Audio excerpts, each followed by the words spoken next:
Hola a todos, bienvenidos a su sección de microbiología. El día de hoy vamos a platicar acerca de la enfermedad de Chagas. La enfermedad de Chagas se llama clínicamente tripanosomiasis y es ocasionada por el agente Trypanosoma cruzi. El Trypanosoma cruzi es un parásito del reino protista. Eso nos indica que es unicelular y con núcleo. Bueno, a la tripanosomiasis, como les dije, también se les llama enfermedad de Chagas. Esto es porque su descubridor fue Carlos Chagas. Era un médico brasileño y la encontró ahí. Esta enfermedad es transmitida principalmente por vectores. Eso quiere decir con algún ser vivo que nos transmite la enfermedad. En este caso son los triatominios o chinches de suconas. ¿Qué son estas de aquí?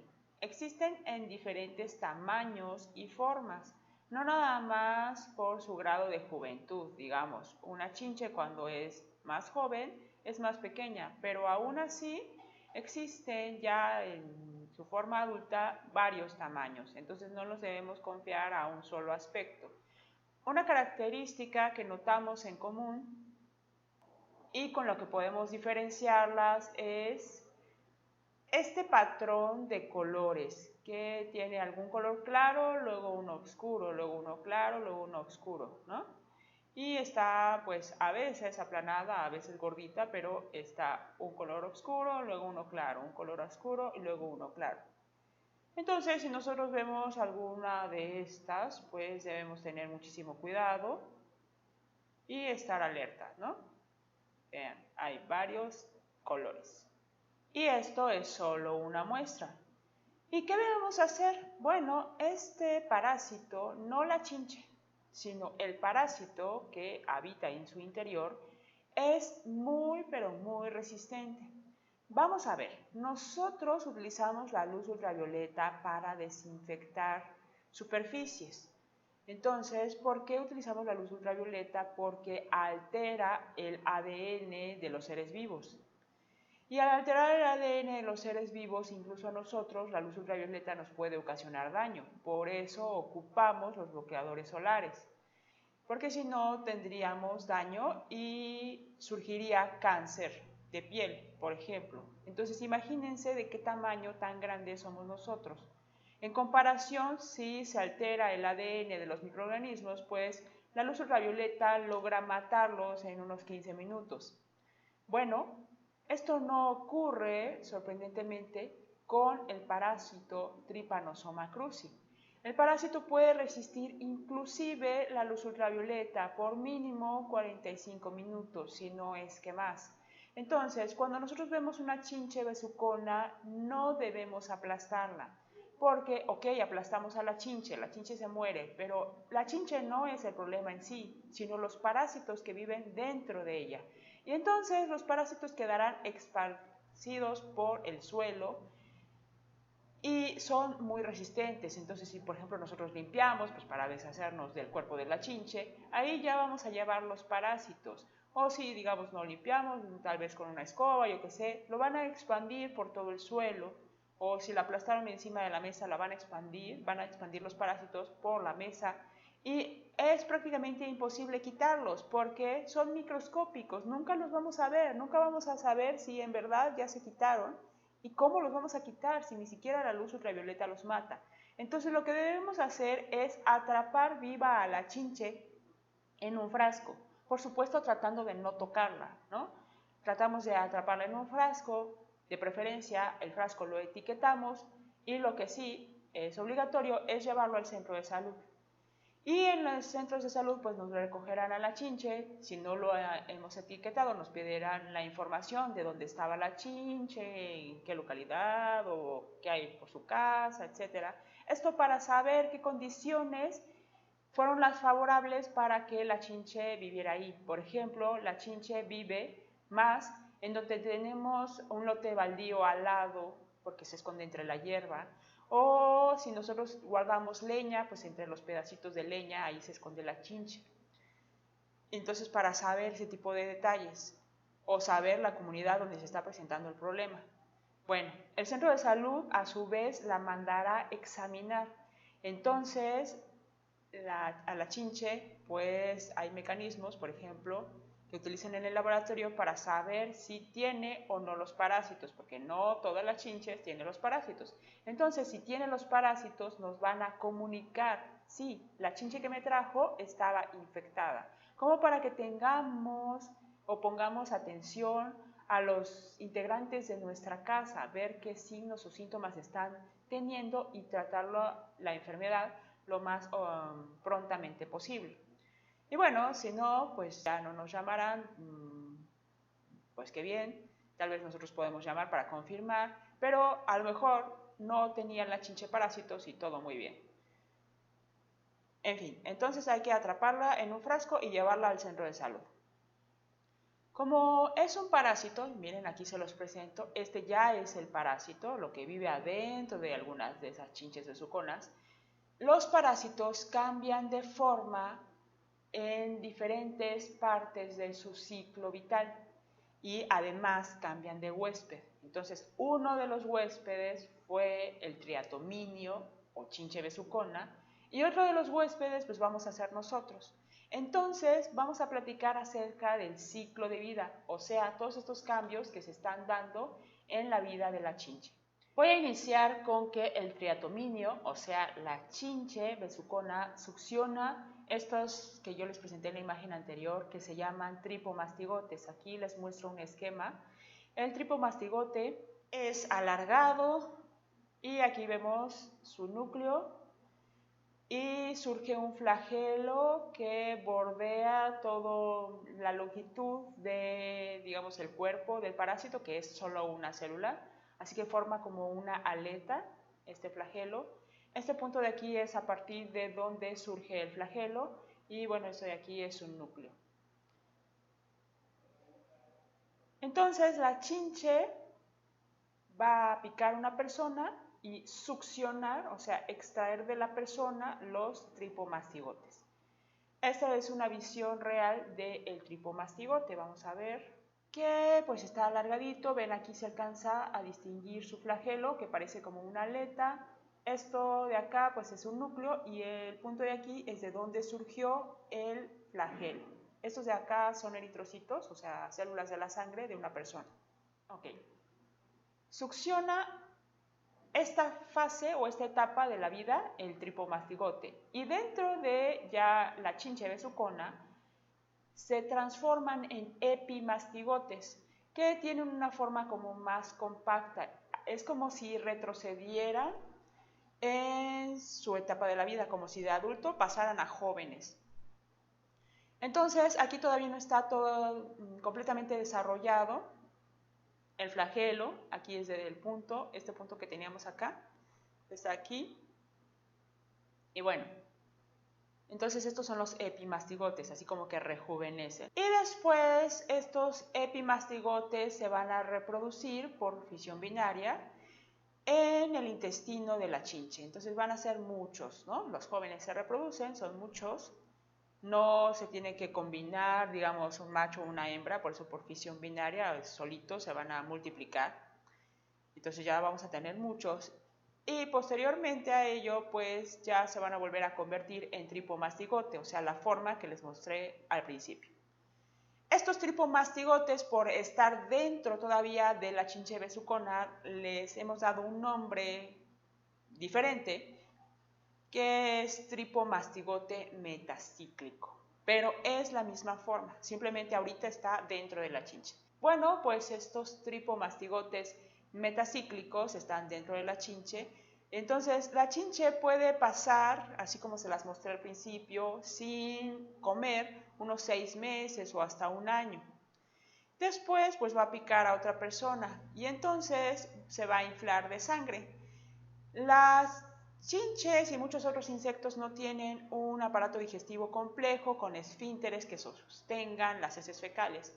Entonces, conforme la chinche va succionando la sangre, va a ir empujando el material que ya tenga en su intestino hasta que lo haga salir.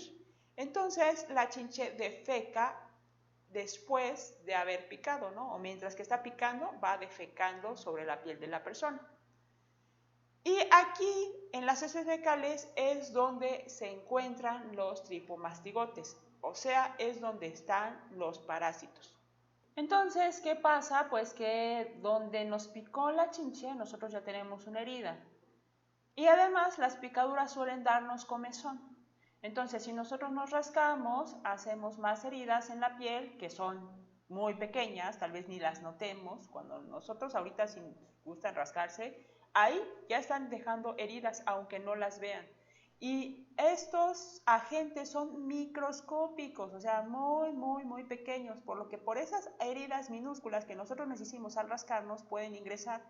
Pero digamos que no nos rascamos, de todas maneras van a poder ingresar porque de las heces fecales se van a salir nadando o desplazándose a lo largo de la piel y van a llegar a donde hizo la herida la chinche besucona. Entonces, efectivamente, si una chinche besucona nos pica y nos damos cuenta, que eso es lo difícil, pues lo que debemos hacer es limpiar esto de aquí, tratar de no tocarlo con las manos, tratar de limpiarnos lo mejor posible sin tallar, porque si tallamos vamos a hacer heridas y ahí se pueden colar los microorganismos que hayan quedado. Bueno, entonces tratamos de limpiar hacia el lado contrario de donde está la picadura, tratamos de limpiarlo muy bien, sin tallar, sin cosas abrasivas. Estas cosas abrasivas también van a hacer fracturas en la piel y por ahí puede ingresar el microorganismo. Entonces, ya una vez que ingresaron en nosotros, se van a ir principalmente a los monocitos, que son unas células de nuestro sistema inmunológico que se dedican pues a comer, a fagocitar los microorganismos para que no nos hagan daño.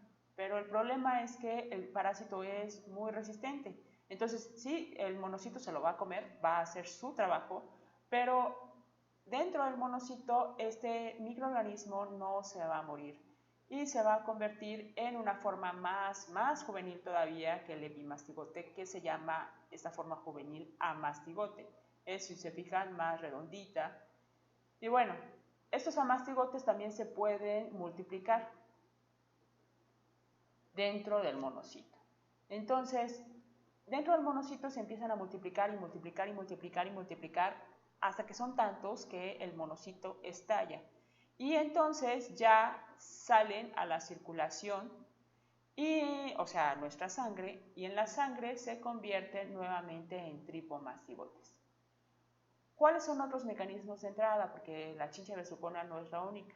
Bueno, si nosotros nos rascamos ahí nuestra herida y luego nos llevamos las manos a los ojos sin querer, pues nos podemos pasar los tripomastigotes del brazo o la pierna donde nos haya picado a los ojos. Y eso está muy mal, porque no vamos a poder matar a estos parásitos. Y entonces el parásito va a empezar a multiplicarse dentro del ojo, lo que produce el signo de Romaña. Entonces el signo de Romaña es este abultamiento en el ojo. Cuando esto ocurre, el ojo de la persona ya está perdido. Pero también lo podemos adquirir mediante la carne que tenga parásitos y que esté cruda. Ya, si cocemos bien la carne, pues esto no va a ocurrir. Y es un poco extraño que si lo aprendimos desde hace miles y miles de años, cuando vivíamos en las cavernas, no cozamos en la actualidad bien los alimentos. Así que la respuesta para librarnos de muchas de las enfermedades es cocer bien los alimentos, asarlos bien o freírlos bien. ¿Cuál es la clínica? ¿Qué signos y síntomas vamos a tener?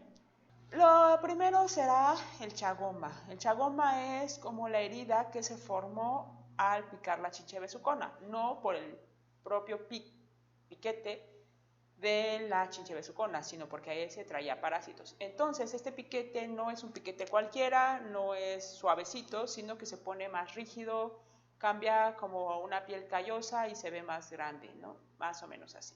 O sea, este es un chagoma, no todos los chagomas tienen que ser idénticos, pero pone la piel como más rígida, más callosa. Después de que se presenta el chagoma, pues el parásito ya se va a estar en la sangre, a lo que se le llama parasitemia. Emia de sangre y pues de parásito, ¿no? Va a dar fiebre porque todo nuestro sistema inmunológico se va a alterar. Y en las primeras etapas el parásito se va a ir a multiplicar a muchos de nuestros órganos, lo que se le llama tripanosomiasis aguda. O sea, es en el primer momento lo rápido, ¿no? Pero después de ahí sus órganos preferidos o el órgano preferido es el corazón. Entonces ya en esa etapa se le llama tripanosomiasis crónica. Eso quiere decir que va a durar mucho tiempo o en este caso de la tripanosomiasis de por vida.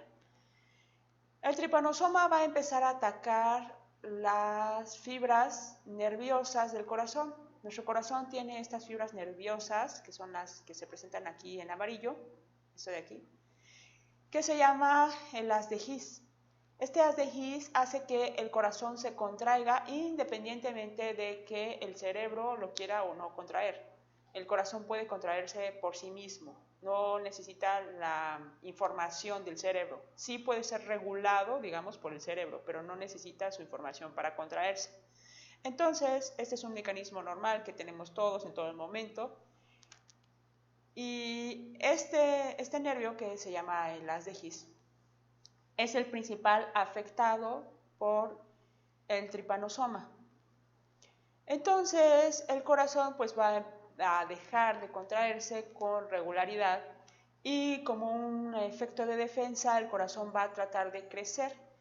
Entonces va a dar cardiomegalia como para compensar este defecto. Pero finalmente el corazón va a disminuir su latido hasta que la persona pueda ya no tener la fuerza suficiente para mantener una postura erguida. Entonces ya las personas en el último momento pueden estar postradas porque no tienen la energía ni siquiera para levantarse de lo lento o débil que late su corazón. Este avance de la enfermedad puede tardar varios años. Además, el parásito puede afectar otros órganos, principalmente, por ejemplo, el hígado o el vaso. Entonces, dar hepato o esplenomegalia, que es el crecimiento respectivamente del hígado y el vaso. Por la misma razón, para tratar de compensar el daño que está realizando el parásito.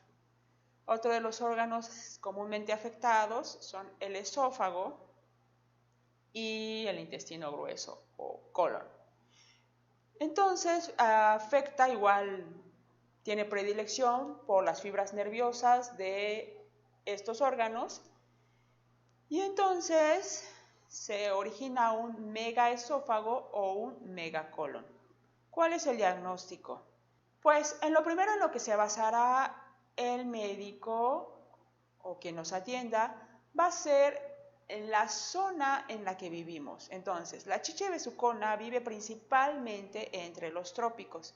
No significa que es su único hábitat, pero esto da una idea mayor de qué enfermedad puede ser, porque hay muchas enfermedades que a simple vista se parecen. Entonces, pues primero ya sabemos de dónde viene el paciente.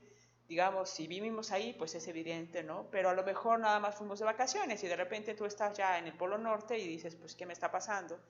Entonces, los médicos se preguntarán, ¿fue de vacaciones? ¿A dónde fue de vacaciones? Etcétera, y para darse una idea. Después de ello, pues, nos van a pedir una muestra de sangre, de la cual van a hacer un frotis. Eso quiere decir que nos van a extraer una gotita o una gran cantidad y van a poner una gotita en un portaobjetos, en una laminilla, y la van a extender. Después la van a ver al microscopio y el diagnóstico confirmatorio es ver los tripomastigotes. Además de esto, se puede realizar ensayos de ELISA, o sea, detectar con anticuerpos pedacitos de los tripomastigotes o, en su defecto, los anticuerpos que nosotros ya hayamos hecho contra los tripomastigotes, por si de casualidad no los encontramos en este frotis de la sangre. Después, pues pasamos al tratamiento. Lamentablemente, al día de hoy, 2021, no hay un tratamiento efectivo completamente para la enfermedad. no hemos encontrado el medicamento que mate definitivamente al parásito, pero uno que ha mostrado una más o menos eficacia es Nifurtimox. Hasta aquí la plática de Chagas. Si ustedes viven entre los trópicos, tengan mucho cuidado, limpien muy bien sus ambientes, traten con cuidado una chinche si la encuentran y déjenme sus comentarios, sus experiencias, sus inquietudes. Nos vemos en la próxima. Chao.